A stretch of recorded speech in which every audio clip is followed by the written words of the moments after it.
Hello everyone, আজ আবারও তোমাদের জন্য ইলিশের নতুন আরেকটা রেসিপি নিয়ে চলে এসেছি।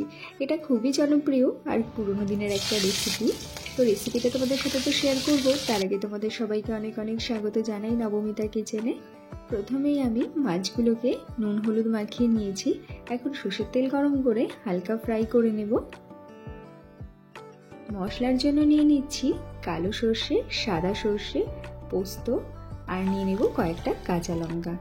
আর এদিকে দেখো মাছগুলো কিন্তু ফ্রাই হয়ে গেছে, মাছগুলোকে তুলে নেব।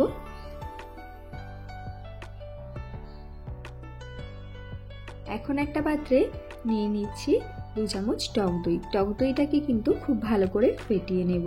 এখন মশলার যে মিহি পেস্টটা তৈরি করে রেখেছিলাম সেটা টক দইয়ের সাথে ভালো করে মিশিয়ে নিয়ে দিয়ে দেব 1 চামচ রেড চিলি। লাল লঙ্কাটাকেও ভালো করে মিশিয়ে নেব। মাছ ভাজা তেলেই ফোড়নের জন্য দিয়ে দিয়েছি 1 চামচ কালো জিরে। এখন মশলাটাকে দিয়ে কন্টিনিউ কিন্তু নাড়তে থাকবো লো টু মিডিয়াম ফ্লেমে। যেহেতু এর ভেতর টক দই আছে, পোস্ত আছে, কড়াইতে লেগে আসতে পারে, তাই কন্টিনিউ কিন্তু নাড়তে হবে। দেখো মশলাটাকে নাড়িয়ে নাড়িয়ে কিন্তু এভাবে শুকিয়ে নিয়েছি, প্রায় মশলা থেকে তেল কিন্তু বেরিয়ে গেছে। এই সময় খুবই সামান্য জল অ্যাড করে দিলাম। আরও একবার ভালো করে মিশিয়ে নিয়ে দিয়ে দেবো কয়েকটা চেরা কাঁচা লঙ্কা। এখন ঝোলটাকে খানিকক্ষণ ফুটিয়ে নেব। মাছগুলোকে অ্যাড করে দিচ্ছি।